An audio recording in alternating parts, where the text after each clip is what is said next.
हावलि ओनसोलनि हिरापुखुरि जौसिन गेजेरारि फरायसालिनि गेलेग्रा फोथारखौ लानानै दुंहाव थासारि। एसएमडिसि मुर्दाबाद, गोरायुं मुर्दाबाद बायदि स्लगान होनानै ओनसोलनि सांग्रां सुबुं फरायसाफोरनि बिगोमाफोरजों लोगोसे बारग' फरायसाफोरा हिरापुखुरि जौसिन गेजेरारि फरायसालिनि गेलेग्रा फोथाराव दुंहाव थासारि सोमजिहोयो। गुबै जाथायनि सोमोन्दै मिथिनो हानाय बादिब्ला हिरापुखुरि जौसिन गेजेरारि फरायसालिया सोरखारि 7,40,00,000 राङारि अनसुंथाइ मोननो हायो। बे रांजों फरायसालिनि गोदान न' लुनायनि थाखाय फरायसालिनि गेलेग्रा फोथाराव थिरांथा लानायखौ ओनसोलनि रायजोफोरा गोजोननाय गैयै फोरमायो। सोरखारि अनसुंथाइजों फरायसालिनि न'खौ गेलेग्रा फोथारनि अनगायै गुबुन जायगायाव लुनांगौनि थाखाय एसएमडिसि, गोरायुं आरो सोरखारि बिफाननि मावख'गिरिफोरजों ओनसोलनि सुबुंफोरा आगुआवनो सावरायनाय जादोंमोनब्लाबो नाथाय उनाव गोरायुंआ गावनि गोसो बायदि गेलेग्रा फोथाराव फरायसालिनि गोदान न'खौ लुनायखौ थिरांथा लायो होनना अजद होयो ओनसोलनि सांग्रां सुबुंफोरा। बे बिथिङाव बारग' फरायसा आरो ओनसोलनि सांग्रां सुबुङा खौरांगिरिनि सिगाङाव ओरैबायदि फोरमायो। মই এখন স্কুলতে পঢ়ি যোৱা এগৰাকী ছাত্ৰী। আমাক এইখন ফিল্ড লাগিবই, কাৰণ আমাৰ এইখন অঞ্চলত এখনেই ফিল্ড আছে য'ত আমাৰ এই অঞ্চলৰ ল'ৰা ছোৱালীবিলাকে দৌৰে, শৰীৰ চৰ্চা কৰে। তো এইখনত ফিল্ডত বিল্ডিং বনাবৰ কাৰণে যথেষ্ট জাগা আছে উত্তৰ ছাইডত। ইয়াত ফিল্ড বনোৱাটো বেয়া কথা হৈছে, কাৰণ ইয়াত বিল্ডিং বনালে আমাৰ অঞ্চলৰ ল'ৰা ছোৱালীবিলাকে ক'ত দৌৰিব, ক'ত শৰীৰ চৰ্চা কৰিব। তো ফিল্ডত উত্তৰ ছাইডে বিল্ডিংখন বনালে আমি ইয়াত ফিল্ডত আৰামছে অঞ্চলৰ ল'ৰা ছোৱালীবিলাকে দৌৰিব পাৰোঁ, যথেষ্ট শৰীৰ চৰ্চা কৰিব পাৰে। আমাৰ নেক্সট প্ৰজন্মৰ মানুহে ক'ত খেলা ধূলা কৰিব, আৰু আমাৰ আগৰ মানুহবিলাকে যোনবিলাক মহান ব্যক্তিয়ে এইখিনি মাটি দান কৰি থৈ গৈছে, অকল স্কুলৰ কাৰণে দান কৰি থৈ যোৱা নাই, গোটেই অঞ্চলৰ মানুহৰ কাৰণে কৰি থৈ গৈছে। তো আমি বিচাৰোঁ আমাৰ ফিল্ডখন ইয়াতে থাকক। আমি এইটো নিবিচাৰোঁ যে বিল্ডিংখন নহওক, বিল্ডিংখনো আমাক লাগে, কিন্তু উত্তৰ ছাইডে বনক আৰু আমাক ফিল্ডখন এইফালে আমাক খেলা ধূলা কৰিবৰ কাৰণে সুবিধা কৰি দিয়ক। এইখিনিয়ে।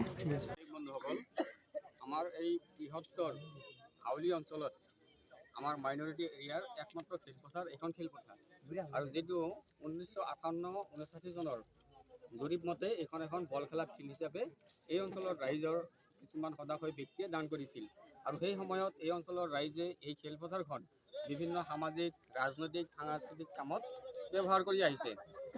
যোৱা কিছুদিন ধৰি প্ৰায় 1 বছৰমান আগৰ পৰা আমি শুনি আছোঁ যে হিলাবাগুৰি উচ্চতৰ মাধ্যমিক বিদ্যালয়ত এখন নতুন বিল্ডিং আৱৰ্তন আহিছে আৰু সেই বিল্ডিংখন খেলপথাৰত স্থাপন কৰিব।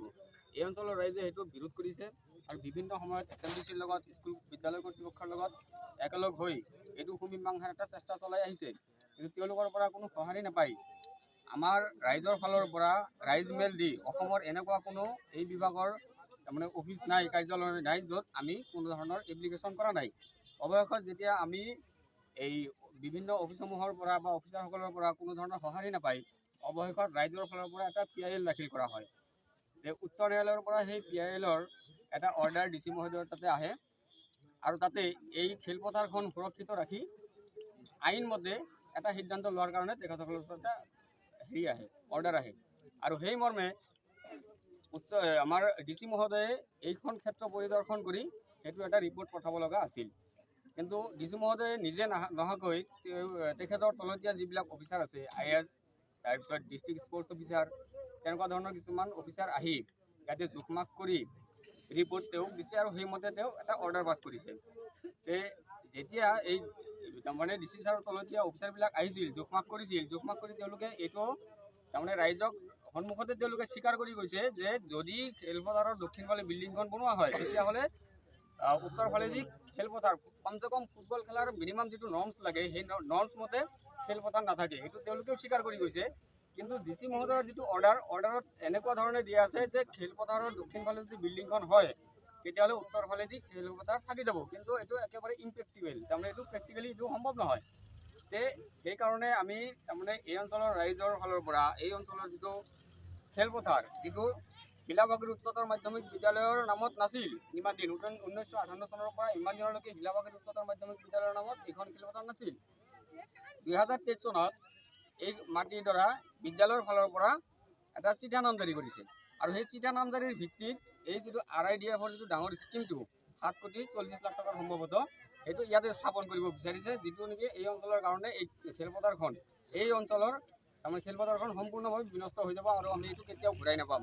হাজিপাৰা গাঁও পঞ্চায়ত, গিলাজাৰী গাঁও পঞ্চায়ত এই বৃহত্তৰ অঞ্চলসমূহত কোনো খেলপথাৰ নাই আৰু ইয়াতে খেল মহাৰণৰ মেইন ভেনু হ'ল এইখন খেলপথাৰ, যিটো আমি ধ্বংস হ'বলৈ দিব বিচৰা নাই। আৰু ভৱিষ্যত প্ৰজন্মৰ কাৰণে এখন খেলপথাৰ আপোনালোকে জানে যে এখন অঞ্চলত এটা ভাল খেলপথাৰ থাকিলে সেই অঞ্চলৰ মানুহৰ বেমাৰ আজাৰ অলপ কম থাকে। আৰু মুখ্যমন্ত্ৰী ডাঙৰীয়াই বিভিন্ন সময়ত মানে খেলা ধূলাৰ কাৰণে বিভিন্ন ধৰণৰ আঁচনি আৰু বিভিন্ন ধৰণৰ সা সুবিধা দিছে। সেইবিলাক স্বাৰ্থৰ ৰক্ষাৰ খাতিৰত আমি আমাৰ মুখ্যমন্ত্ৰী ডাঙৰীয়া, স্পৰ্টছ মিনিষ্টাৰ আৰু শিক্ষামন্ত্ৰী এখেতসকলক অনুৰোধ জনাওঁ যাতে তেখেতসকলে এইখন খেলপথাৰ সুৰক্ষাৰ ক্ষেত্ৰত বিশেষ দৃষ্টিগোচৰ দি আমাৰ এই অঞ্চলৰ ৰাইজক খেলপথাৰখন উপহাৰ হিচাপে আছুতীয়াকৈ ৰাখি আমাক এটা উপহাৰ দি আমাক সুখী কৰে যেন, এইটোৱে মানে আমাৰ ক'বলগীয়া আছিলে। যিজন উপায়ুক্ত মহোদয়, আচলতে কোৰ্ট অৰ্ডাৰৰ মতে উপায়ুক্ত মহোদয় নিজে আহিব লাগিছিল। তেখেতে যদি নিজে আহি পৰিদৰ্শন কৰিলেহেঁতেন তেতিয়াহ'লে হয়তো মানে আজি এই অৰ্ডাৰটো নাহিলেহেঁতেন। আমি অনুৰোধ জনাম যে আমাৰ উপায়ুক্ত মহোদয়ে পুনৰাই আহি এই ঠাইখিনি ভালদৰে চালি জাৰি চাই তাৰপিছত আকৌ পুনৰাই এই যিটো অৰ্ডাৰ সেইটো দিয়ে। আৰু অৰ্ডাৰ কপিটোত তাতে এনেক্সাৰ 1 পৰা 7 কিছুমান এনেক্সাৰ দিয়া আছে। DC ছাৰে যিটো অৰ্ডাৰ দিছে, অৰ্ডাৰত এনেকুৱা ধৰণৰ আছে যে প্লেগ্ৰাউণ্ডটো সুৰক্ষিত থাকিব, বিল্ডিংখন দক্ষিণ ফালেদি হ'লে মাজত প্লেগ্ৰাউণ্ডটো ওলাই যাব। আৰু তাতে যে আমাৰ ৰাইজৰ ফালৰ পৰা বা আমাৰ PIL কাৰী তেওঁলোকে যিটো PIL কৰিছিলে তেওঁলোকক আচলতে এইটো অৰ্ডাৰখন অৱগত কৰাব লাগিছিল, কিন্তু অৱগত কৰাৰ আগতে ইয়াতে কাম আৰম্ভ কৰিবলৈ তাৰমানে নিৰ্দেশটো আহি যায়। যেতিয়া আমি সেই অৰ্ডাৰৰ কাৰণে আমাৰ PIL কাৰীয়ে তেখেতৰ ওচৰ চাপে অৰ্ডাৰটো দিয়ে, কিন্তু অৰ্ডাৰত এনেকুৱা ধৰণে লিখা আছে যে খেলপথাৰখন থাকিব, কিন্তু আচলতে নাথাকে। আৰু তাতে যিবিলাক ADC ছাৰে কিছুমান লিখা বিচাৰিছিল এই PIL কাৰীৰ পৰা লিখনি দিছে আৰু সেইবিলাক এনেক্সাৰ 7ত উল্লেখ কৰা আছে বুলি তাতে উল্লেখ আছে, কিন্তু অৰ্ডাৰ কপিটো যেতিয়া আমাৰ PIL কাৰীক দিছে তাতে সেই কোনো ধৰণৰ এনেক্সাৰ নিদিয়াকৈ কেৱল অৰ্ডাৰ কপিটোহে পঠাইছে। যে আমি অনুৰোধ জনাম যে DC মহোদয়ে যাতে এইটো ভালদৰে তাৰমানে অলপ হেৰি কৰি বিভাগীয় কোনো কৰ্তৃপক্ষৰ ফালৰ পৰা আমাৰ এই এনেক্সাৰ সহকাৰে অৰ্ডাৰটো আমাৰ তাতে পঠায় আৰু এই বিষয়টো DC মহোদয়ে ডাইৰেক্ট পুংখানুপুংখভাৱে আহি চালি জাৰি চাই এই অৰ্ডাৰটো পুনৰাই দিয়ে। এইটো আমাৰ তাৰমানে কলেজৰ অনুৰোধ। বিল্ডিংখন হওক, উত্তৰ ফালেদি হওক, কোনো অসুবিধা নাই। বিদ্যালয় উন্নয়ন হ'ব লাগে, আমাৰে স্কুল, গতিকে আমি বিদ্যালয়ত বিল্ডিঙৰ বিৰোধিতা কেতিয়াও কৰা নাই, কিন্তু খেলপথাৰ এখন মানে আমাৰ কাৰণে এটা মূল্যৱান সম্পদ হৈ আছে এই অঞ্চলৰ কাৰণে। এই সম্পদটো নষ্ট হ'ব নালাগে, এইখিনিয়ে ক'ব লগা আছে।